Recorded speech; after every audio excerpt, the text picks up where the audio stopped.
If you've never invested before, the whole thing probably feels like a foreign language. ETFs, brokerage accounts, index funds, Roth IRAs. Everyone throws these words around like you already know what they mean, and if you ask a basic question, you feel stupid. You're not stupid, you just never got a clear starting point. That's what this video is. 5 steps to understand exactly what to do with your money if you're starting from zero in 2026. Let's go. Step 1. Understand what investing actually is. Most people think investing means picking stocks, watching charts, knowing when to buy and sell. Because that sounds complicated, they put it off. That's not what this is. Here's the simplest version. When you save money, you're storing it. When you invest, you're putting it to work. A regular savings account pays you maybe 0.5% a year. Inflation runs around 3%. So while your balance looks the same, it's quietly losing purchasing power every single year. The stock market has averaged around 10% per year over the last century. That's before inflation. The real return after inflation is closer to 7% per year. Not every year is good, some are brutal, but over long stretches, that average has survived every war, recession, and crisis in modern history. That gap between money that sits and money that grows is exactly why this video exists. Step 2. Clear the road before you start. Before a single dollar goes anywhere, 2 things have to be in place. Skip these and investing can actually hurt you. First, wipe out credit card debt. The average credit card right now charges around 22% interest per year. The stock market's best case historical average is 10%. If you're carrying a credit card balance while trying to invest, you're mathematically going backwards. Pay it off first. Student loans and car payments are different. Those rates are low enough that investing alongside them makes sense. Credit cards, gone first. Second, build a cash cushion. Not invested, just sitting in a high-yield savings account you can reach in 24 hours. 1 to 3 months of basic expenses. Here's why it matters. Markets don't go up in a straight line. When something unexpected hits, a car repair, a medical bill, and you have no buffer, you'll be forced to sell investments to cover it. Selling when markets are down turns a temporary loss into a permanent one. The cash cushion stops that from happening. Step 3. Open the right account. Everyone skips straight to "what should I buy" without asking where to put it. The account matters just as much. If your job offers a 401k and they match your contributions, use it. Here's what that means. You put in $100, your employer drops in another $100 for free. You just doubled your money before the market does anything. Don't leave that on the table. It's the closest thing to free money you'll ever find. The 2026 limit is $23,500 per year. Next is the Roth IRA, the account most beginners sleep on.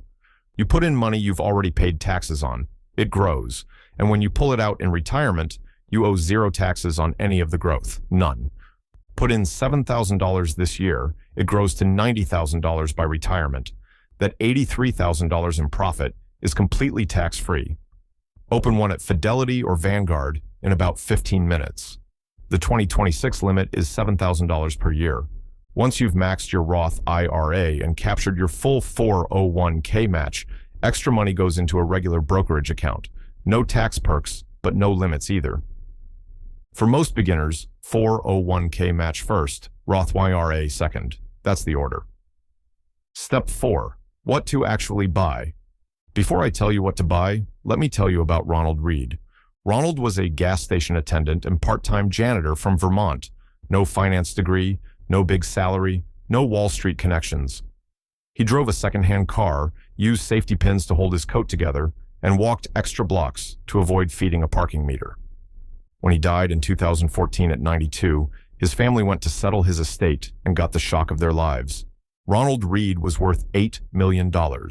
He hadn't won the lottery, hadn't started a company.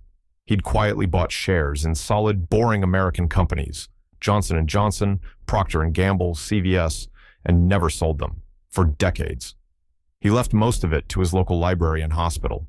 His story isn't about being clever, it's about being consistent and patient. And today, you have something he didn't.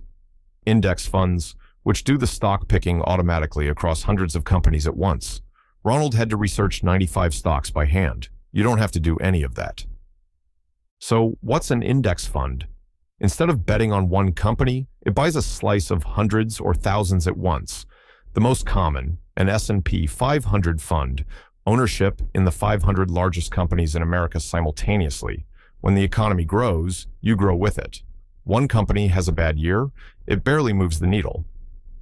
Two reasons index funds win. One, you stop playing a game most professionals lose. About 90% of actively managed funds fail to beat a basic S&P 500 index fund over 15 years. If the pros can't do it consistently, you don't need to try. Two, the fees are almost nothing, and fees compound just like returns do, just in the wrong direction. Invest $200 a month for 30 years at a 7% real return, with a 1% annual fee, approximately $220,000. With a 0.05% fee, approximately $242,000. That's $22,000 gone from a number most people never read in the fine print.